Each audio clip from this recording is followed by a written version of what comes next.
ሰላም ጤና ይስጥልኝ ውድ የተከበራችሁ የቡና ሚዲያና ኮሙኒኬሽን ቤተሰቦች የሳቱን ዘገባዎች እናሰማለን።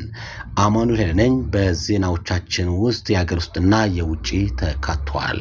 በአዲስ አበባ ከተማ አስተዳደር ለአምስተኛ ጊዜ የሚካሄደው የኢትዮጵያ ታምርት ንቅናቄ ኢትዮጵያ ታምርት አዲስ አበባ ትበልጽግ በሚል መሪ ቃል በይፋ ተጀምሯል።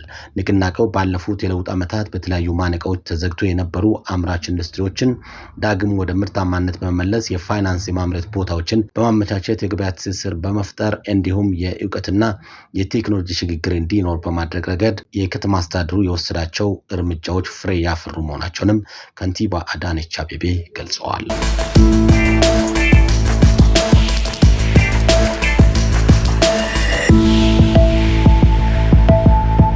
ከቤቱ ሆኖ በተጭበረበረ ሰነድ የአውሮፕላን ክፍሎችን ይሸጥ የነበረው ግለሰብ ለንደን ውስጥ ተፈርዶበታል። የብሪታንያ ፍርድ ቤት ለተለያዩ አየር መንገዶችና ፋብሪካዎች በተጭበረበረ ሰነድ የአውሮፕላን ክፍሎችን የሸጠ ግለሰብ ላይ የ4 ዓመት ከ8 ወር እስራት ፈርዶበታል። በለንደን ከተማ የሳውዝ ዋርክ ፍርድ ቤት የውሳኔውን ያስተላለፈው የአውሮፕላን ክፍሎች አምራች ኩባንያ መስራች የአክሲዮን ባለ ድርሻና ኃላፊ ላይ ነው ተብሏል።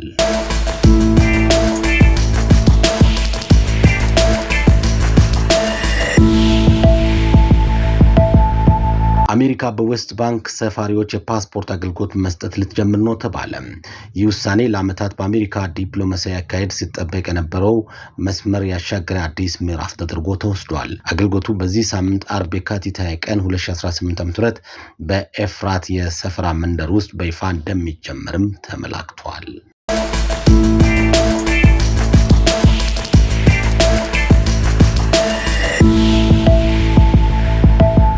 ፕሬዝዳንት ትራምፕ በምሽት ንግግራቸው ወቅት በአገሪቱ የሚገኙ ወንጀለኛ የሆኑ ህገወጥ ስደተኞችን በከፍተኛ ቁጥር ከአሜሪካ እያስወጡ መሆናቸውን ገልጸዋል። ፕሬዝዳንቱ ህገወጥ የሆኑ ወንጀለኞች ስደተኞችን ከሀገር በሪከርድ ውስጥ ቁጥር እያባረርን ነው፣ በከፍተኛ ፍጥነትም ጠራርገን እናስወጣቸዋለን በማለት ተናግረዋል። ይሁን እንጂ የተለያዩ የመረጃ ምንጮች እንደሚያሳዩት ከሆነ የፕሬዝዳንቱ ንግግር ከተጨባጭ ሁኔታው ሲነጻጸር የተጋነነ ሆኖ ተገኝቷል።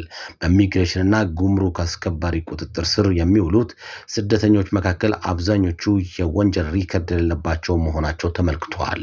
ፕሬዝዳንት ዶናልድ ትራምፕ የሀገሪቱን ሁኔታ በሚገልጽ ንግግራቸው ላይ ጥብቅና አወዛጋቢ የሆኑ ፖሊሲዎቻቸውን ማቅረባቸውን በጠቀሱበት ወቅት በዲሞክራቶቹ በኩል ከፍተኛ ተቃውሞ እንቅስቃሴ ታይቷል። በተለይም በግራ ዘመም አቋማቸውና ትራምፕ አስተዳደር ላይ ባላቸው ጠንካራ ትችት የሚታወቁ ተወካይ ኢልሃን ኡመርና ረሺድ ትላይብ ንግግራቸው ሳይጠናቀቅ አዳራሹን ለቀው ወጥተዋል። ሁለቱ የህግ መወሰኛ ምክር ቤት አባላት በንግግር መጀመሪያ ጀምሮ በፕሬዝዳንቱ ንግግር ላይ ያላቸውን አለመስማማት በግልጽ ድምጻቸው ከፍ አድርገው ሲገልጹ የቆዩ መሆናቸውም ተመልክቷል።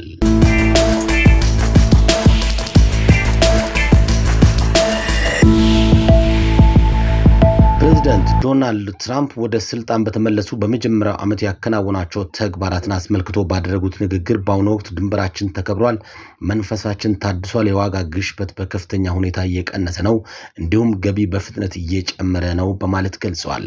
አያይዞም የሀገሪቱ ኢኮኖሚ ከዚህ ቀደም ታይቶ በማይታወቅ ሁኔታ እያንሰራራ ነው፣ ጠላቶቻችንም አርፈዋል ሲሉም ገልጸዋል። ትራምፕ ንግግራቸው አሜሪካ አሁን ምናልባትም ከምን ጊዜም በላይ በድጋሚ እየተከበረች ነው ሲሉም ተደምጧል። በተለይም በኢሚግሬሽን ረገድ የተከተሉትን ጠንካራ ቁጥጥር በማንሳት በአሜሪካ ታሪክ እጅግ አስተማማኝ የሆነ የድንበር ጥበቃ ማድረጋቸውን ገልጸዋል። በሌላ በኩል ግን ምክር ቤቱ አዳራሹን ለቆ በመውጣቱ ውዝግቡ እንደተፈጠረ ተመላክቷል። ዶናልድ ትራምፕ ይህ አሜሪካ ወርቃማ ዘመን ነው በማለት የሀገሪቱ ሁኔታ የሚገልጽ ንግግራቸው በካፒቶል ሂል ማቅረብ በጀመሩበት ወቅት አዳራሹ ከፍተኛ ፍጥጫ የታየበት መሆኑ አስገራሚ አድርጎታል።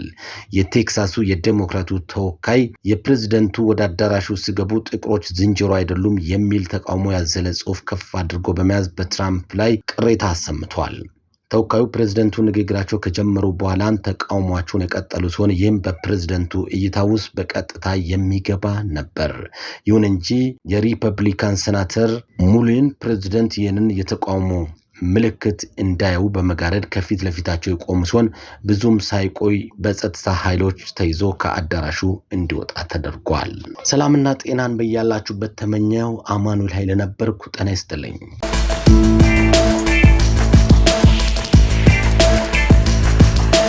አመሰግናለሁ።